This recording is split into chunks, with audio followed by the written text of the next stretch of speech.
Uncle please मेरी बात सुनिए। मैं मानता हूँ हमने भाग के आप सबको हट किया। अंकल मेरी अंकल हमारी गलती है, हमारी गलती है अंकल प्लीज, मैं मानता हूँ। बाहर निकालो उसे यहाँ से। अंकल भैया, अंकल इस वक्त सिर्फ सुमन जरूरी है अंकल, प्लीज आप मेरी बात। जिस सुमन की इतनी टेंशन हो रही है ना तुझे, उसके पापा का खून किया उस आदमी ने। मेरे भाई का कातिल है तेरा बाप। मेरे पापा? अंकल आप क्या बोल रहे हो? मुझे अंकल तो पापा के दोस्त है ना। तू जाके पूछ अपने उस देशद्रोही बाप से, अगर वो शर्म से मर ना गया हो ना, तू जाके न्यूज देख। अंकल बाहर निकालो मेरे पापा के बारे में ऐसे क्यों बोल रहे हो अंकल?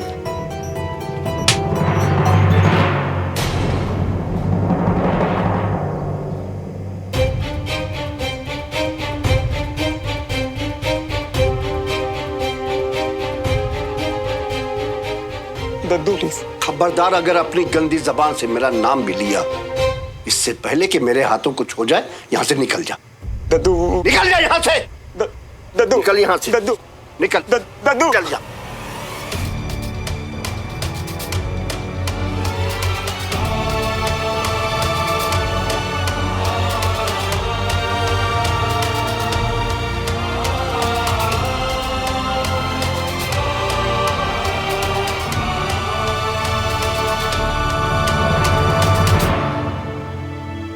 पापा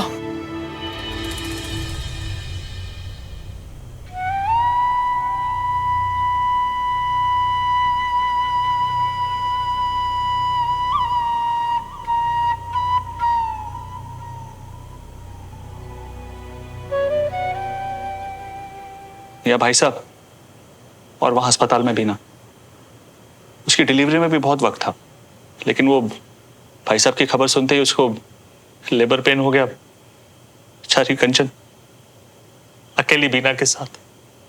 रमेश जी, इस कलश को बाहर रखाइए। जी।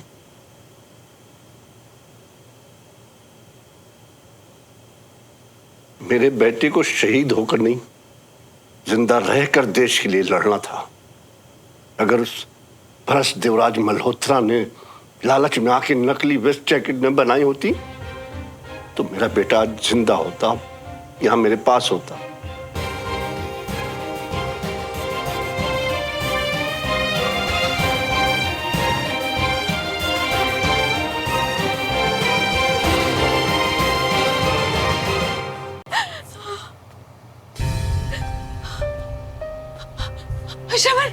श्रवण तू आ गया। मम्मा मम्मा आप रो मत, आप ना रोना बंद करो। पापा कहाँ हैं? भाभी आप शांत रहो, मैं भाई साहब को कुछ नहीं होने दूंगा। कुछ नहीं होने दूंगा मतलब?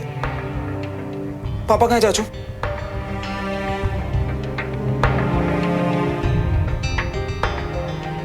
रुक, तू अंदर मत जा, मैं सब कुछ ठीक कर दूंगा, तू भरोसा कर मुझ पर। अरे श्रवण रुक, श्रवण।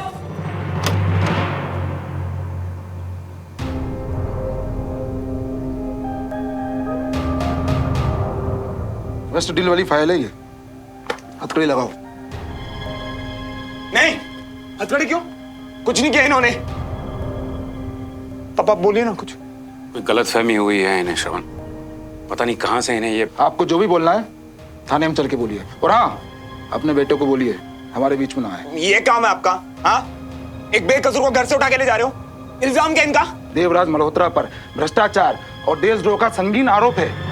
पैसा बचाने के लिए इन्होंने आर्मी वेस्ट में सस्ता और घटिया क्वालिटी का माल लगाया है, और उसी की वजह से आतंकी हमले में कर्नल विजय तिवारी आपके पापा के द्वारा बनाई गई घटिया बुलेट प्रूफ वेस्ट को पहनकर शहीद हुए हैं। मिल गया आपको जवाब? ये सारे इल्जाम सरासर गलत है इंस्पेक्टर साहब। मैंने जो अप्रूव कराया था बिल्कुल वैसा ही मैंने बनाया था। मेरे भाई का कातिल है, तू जाके पूछ अपने उस देशद्रोही बाप से। विजय अंकल की डेथ वेस्ट की वजह से? पापा मुझे ऐसे मत देख श्रवण, मैंने कुछ नहीं किया, ये सब झूठ है। तुझे लगता मैं ऐसा कहूंगा? नहीं पापा। मुझे एक मौका दीजिए, मैं कॉल करके आपको छोड़िए। अब आपको जो भी कहना है थाने में चल के कहिएगा। थोड़ी देर और रुक जाओ इंस्पेक्टर, हमारा वकील आ रहा है। आप उन्हें भी थाने में बुलाइएगा। समझ में नहीं आ रहा क्या? मैंने कहा ना हमारा वकील आ रहा है। एक बार समझ में नहीं आता क्या? सस्पेंड हो जाओगे इंस्पेक्टर। मेरा रोज का डीआईजी के साथ उठना बैठना है। देखिए, यहाँ पर जो भी काम हो रहा है कानून के दायरे में रह के हो रहा है। बीच में ना टांग लाने से कोई मतलब नहीं है। आप हमें अपना काम करने दीजिए। चलो लेके चलो इन्हें। अरे मैंने कुछ नहीं किया, जो अप्रूव हुआ था वही मैंने कहा आप गलत कर रहे हैं। एक बेकसूर को ऐसे कैसे लेके जा सकते हो? मेरे पापा कह रहे हैं उन्होंने कुछ नहीं किया, मतलब कुछ नहीं किया। ओ इंस्पेक्टर, लगता है तुम लोगों ने मेरी बात को बहुत हल्के में ले लिया है। 2 सेकंड में खड़े खड़े सस्पेंड करवा दूंगा। उससे पहले मैं तुम्हें अरेस्ट करके अपने साथ थाने ले जाऊंगा। अंदर ए, चलो लेके। मैं ऐसे थोड़ा लेके जाने दूंगा।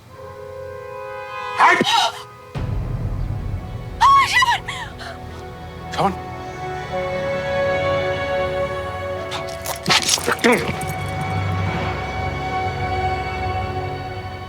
तुमने हथकड़ी पहना दिया ना मुझे। मैं जा रहा हूं ना तुम्हारे साथ। मेरे बेटे पर हाथ उठाने की तुम्हारी हिम्मत कैसी हुई?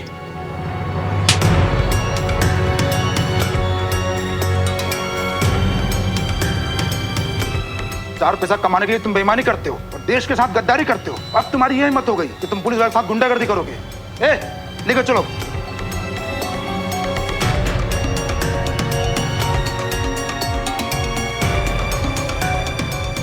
चाचू रोको ना। भाई साहब चाचू, घबराइएगा मत। भाई साहब आपके पीछे मैं वकील लेकर आ रहा हूँ गाड़ी से। भाई साहब घबराइएगा मत, और आप ना घर की टेंशन मत लीजिएगा। चाचू मैं आपको कुछ नहीं होने दूंगा। मैं कुछ भी नहीं होने दूंगा भाई साहब। आपको ये लोग हाथ में नहीं लगा पाएंगे। भाई साहब आपको कुछ भी नहीं होगा। मैं अभी वकील लेके आ रहा हूँ भाई साहब। आपको कुछ भी नहीं होगा भाई साहब। मैं भी आऊंगा साथ। नहीं हो श्रवण, अभी घर में किसी बड़े का होना जरूरी है। तू समझ रहा है ना मैं क्या बोल रहा हूँ? तू मेरा शेर पुत्र है ना। जब तक मैं भाई साहब को छुड़ा के नहीं लाता, तू अपना और घर वालों का ख्याल रख, खासतौर पर भाभी का।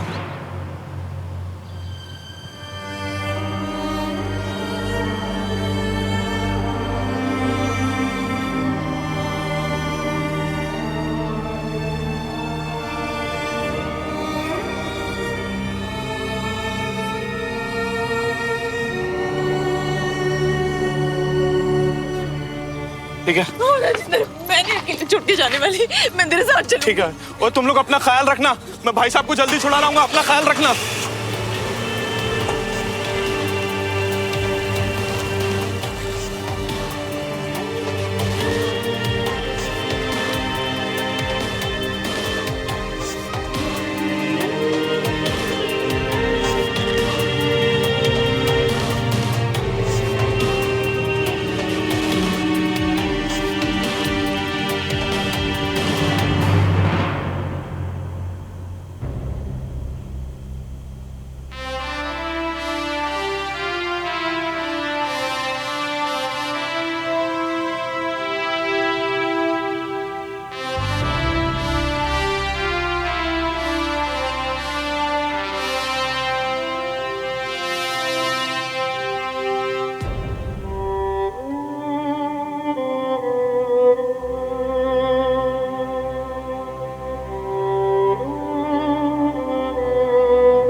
तुझे पता है बंटी, एक बार ना क्रिकेट मैच में चीटिंग करते देखा था मुझे। वहीं आगे सबके सामने थप्पड़ मारा था। वो चीटिंग करेंगे क्या यार? वो चीटिंग करेंगे? वो मैं किसी का जान पे इस पे यार। तू बोल रहा यार। तूने तो देखा है ना पापा को आर्मी के बारे में बात करते देखा है ना। अब उससे ज्यादा इज्जत कोई नहीं करता है आर्मी की। अब तो शिफ्ट नहीं होना चाहते थे आर्मी कॉलोनी में। पापा लेके आए यार सिद्धि करके। पापा लेके आए यहाँ पे। कहीं मुझ में आर्मी डिसिप्लिन है, मैं उनके जैसा बन सकूं, इसलिए आए हम यहाँ। और ये डील, इस डील के पीछे तो पापा ने सब कुछ लगा दिया ताकि अपने देश के लिए, अपनी आर्मी के लिए कुछ कर सके यार।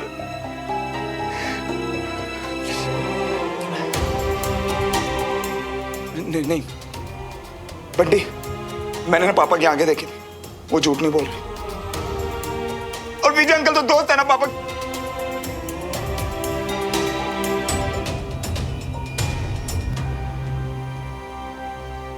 दोस्त थे, मेरे अंकल दोस्त थे पापा के। मियाँ एक काम करो, पहले यहाँ बैठ जाओ और बस से ना रोना बंद करो। मियाँ तुम्हारे लिए पानी लेकर आते हैं, पी लो, पानी पी लो। चाचू मियाँ और आंटी जी गए है ना पुलिस स्टेशन पापा को लाने, जल्दी घर आ जाएंगे पापा। बंटी सोमोगे सोमोगे पापा। बंटी हम तो किसी तरह पापा को घर ले आएंगे यार। अगर यहाँ मेरा ही हाल है तो सुनो, उसके पास तो कोई उम्मीद भी नहीं है यार। अब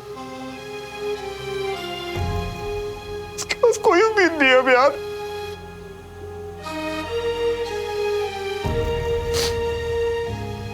मुझे सोनू के पास जाना है। अरे नहीं नहीं नहीं नहीं नहीं, रुको रुको रुको, भूल गए क्या? किसी धक्के मार मार के तुमको वहां से बाहर निकाला है मियाँ। और वैसे भी जे टाइम उस घर के हालात भी ठीक नहीं है। नहीं नहीं नहीं, तुम रुक जाओ यहाँ, मत जाओ मियाँ। नहीं बंटी, चाहे वो मेरे हाथ पर तोड़ दे यार, पर मुझे फर्क नहीं पड़ता। इस वक्त मुझे सोमो के साथ रहना है। इतना सब कुछ इसे अकेले नहीं सहने दे सकता मैं यार। उसे मेरी जरूरत है बंटी, उसे मेरी जरूरत है बंटी, मेरी जरूरत है।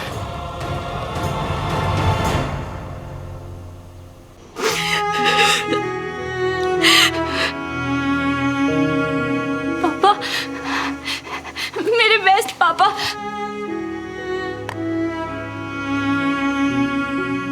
हमारी फोटो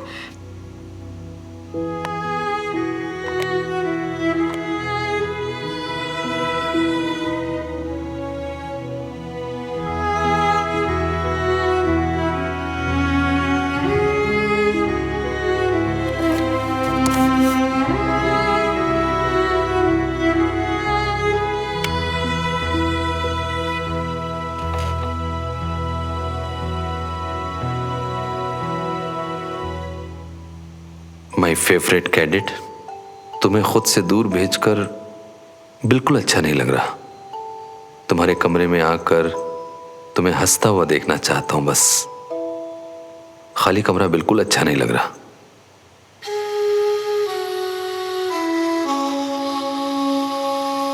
बचपन में तुम किसी भी बात से गुस्सा होती तो अपना प्यारा सा चेहरा लटका कर मेरे पास आ जाती थी, पर आज पहली बार मनाने की जगह तुम्हें नाराज कर दिया मैंने। हे पापा। I'm sorry बेटा, मैं तुम्हारी उम्मीदों पर खरा नहीं उतरा, तुम्हें समझ नहीं पाया। तुमने सही कहा था, श्रवण मुझे पसंद है, और बेटा उसके सिविलियन होने से भी मुझे कोई प्रॉब्लम नहीं है। आखिर हमारा देश सिविलियन से ही तो बनता है, और उनकी रक्षा के लिए हम जान भी दे सकते हैं। हमसे अलग हैं वो, पर मैं उनकी पूरी इज्जत करता हूं बेटा, इसीलिए कुछ समझाना चाहता हूं। हालांकि पुणे पहुंचकर जब तुम्हें तुम्हारा फोन मिलेगा तभी ईमेल पढ़ पाओगे तुम, और शायद फिर भी तुम्हें मेरी बात ना ठीक लगे, लेकिन अपने पापा पर भरोसा करना बेटा। मैंने देखा है तुम्हारी उम्र में ये फीलिंग्स, किसी से इतनी इम्पोर्टेंस मिलना, माँ बाप से आज़ादी के लिए लड़ना, बस एक नई तरह का एक्सपीरियंस, नया अनुभव होता है जो थोड़ी देर के लिए अच्छा लगता है, और फिर चाहे हम जो मर्जी ठान लें, उस थोड़ी देर के लिए हमारी पढ़ाई, करियर, गोल्स, सपने, यहाँ तक कि परिवार भी हमें बेमानी लगने लगता है। मैं चाहता हूँ बेटा कि कल तुम पछताओ नहीं, बल्कि अभी होश में आ जाओ, इसीलिए तुम्हें दूर भेजा। मुझे तुम पर, तुम्हारी चॉइस, तुम्हारी डिसीजंस पर कोई डाउट नहीं है, बस तुम्हारी उम्र कच्ची है। अगर यही फैसला तुमने बड़े होकर मैच्योरिटी से सोच समझ कर लिया होता तो यकीन मानो बेटा, मैं तुम्हारा पूरा साथ देता। पर मैंने आपके डिसीजन पे डाउट किया। कैसे सोच लिया मैंने कि आप गलत हो सकते हो। सॉरी पापा, रियली सॉरी। प्लीज आप वापस आ जाइए। आप चाहते थे ना कि मैं हमारे सपने पे ध्यान दूं, बहुत बड़ी ऑफिसर बनूं। प्रॉमिस पापा, आई प्रॉमिस, मैं आपकी सारी बातें मानूंगी। प्लीज आप वापस आ जाइए।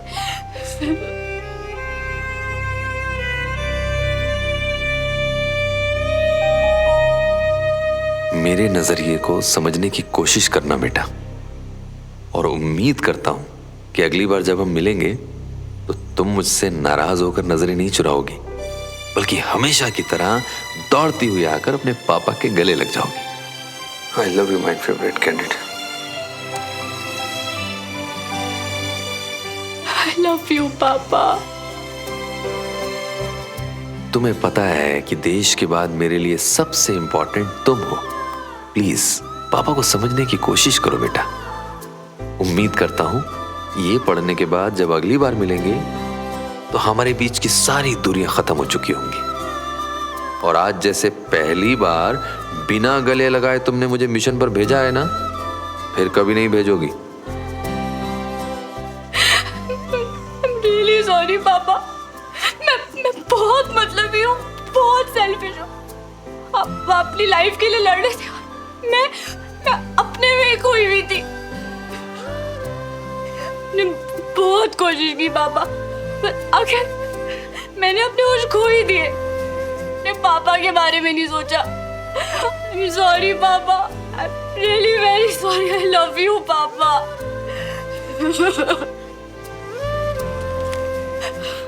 I'm sorry. I'm really sorry पापा। Please मुझे माफ कर दो। I'm sorry। प्लीज वापस आ जाओ पापा।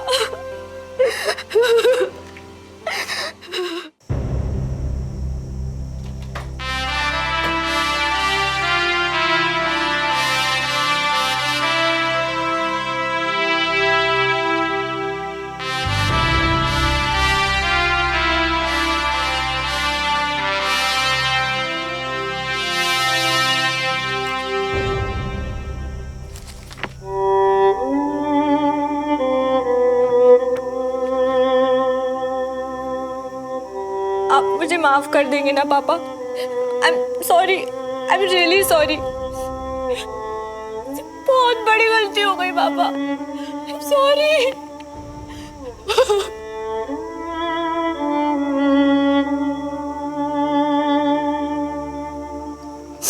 I miss you, uncle.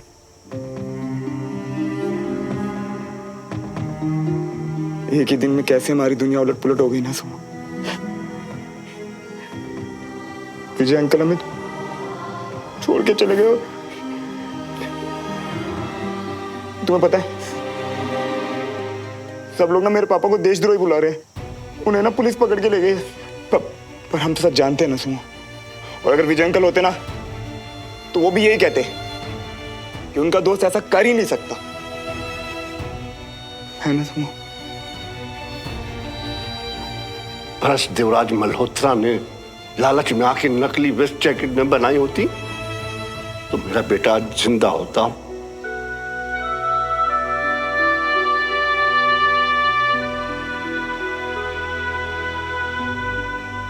मुझे अभी कुछ नहीं सुनना श्रवण, प्लीज जाओ। मेरे पापा है वो सुनो। तुम मेरे पापा के बारे में इतना गलत कैसे सोच सकती हो? नहीं सुनो प्लीज ऐसे मत बोलो। बस एक बार ना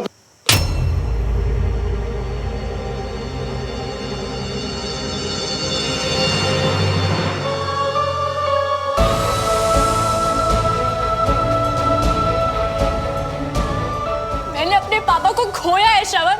हमेशा के लिए छोड़ के चले गए हो मुझे। तुम मुझे अपने पापा की सफाई देने आए हो। मुझसे कह रहे हो कि मैं ऐसा ना करूं। कि तुम्हारे पापा पे तो इल्जाम है, तुम तो कहोगी ना ये सब। कैसे कर लूं मैं तुम पे विश्वास? हाँ, कैसे मान लूं कि बाकी सब झूठे और तुम सच्चे? मैं मानूंगी दुनिया की बात, क्योंकि मुझे भी लगता है कि तुम्हारे पापा देशद्रोही। सुमन,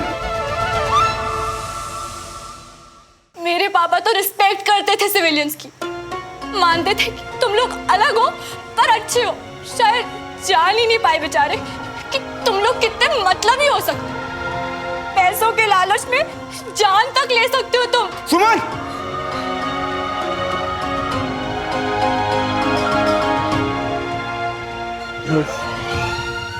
मुझे पता है इस वक्त तुम तकलीफ में हो, पर ये सब मत बोलो प्लीज, ये सब मत बोलो। हाँ, हूँ मैं तकलीफ में, क्योंकि मैंने अपने पापा की बात नहीं मानी।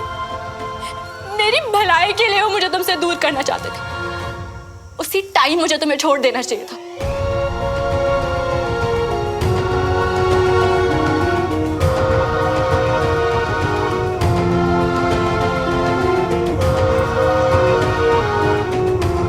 आई थिंक सुमन, हमें बाद में बात करनी चाहिए। तुम अभी गुस्सा और होश में नहीं हो। तुम होश में तो मैं अब आई हूँ श्रवण मल्होत्रा। हाँ, दुख में हूँ क्योंकि मुझे अकल देने के लिए मेरे पापा को इस दुनिया से जाना पड़ा। बहुत गुस्सा हूँ खुद से। जाने से पहले मैं उनसे मिल तक नहीं सकी। पापा का जाना एक साइन था कि जो मैं अपने जिद में चली गई थी घर से, वापस आ जाओ। जाते जाते उन्होंने मेरी जिंदगी बचा ली, जो कि बर्बाद होने वाली थी तुम्हारे साथ।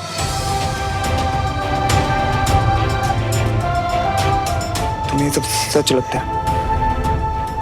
मेरे साथ तुम्हारी जिंदगी बर्बाद हो जाती। तुम्हें लगता है मेरे पापा देशद्रोही गद्दार है? हाँ श्रवण, मैंने जो कहा उसका एक एक वर्ड मानती हूँ मैं, और अब से मैं तुमसे कोई मतलब नहीं रखना चाहती। तो प्लीज अब अपनी सवाल जवाब बंद करो और जाओ यहाँ से, अभी के अभी।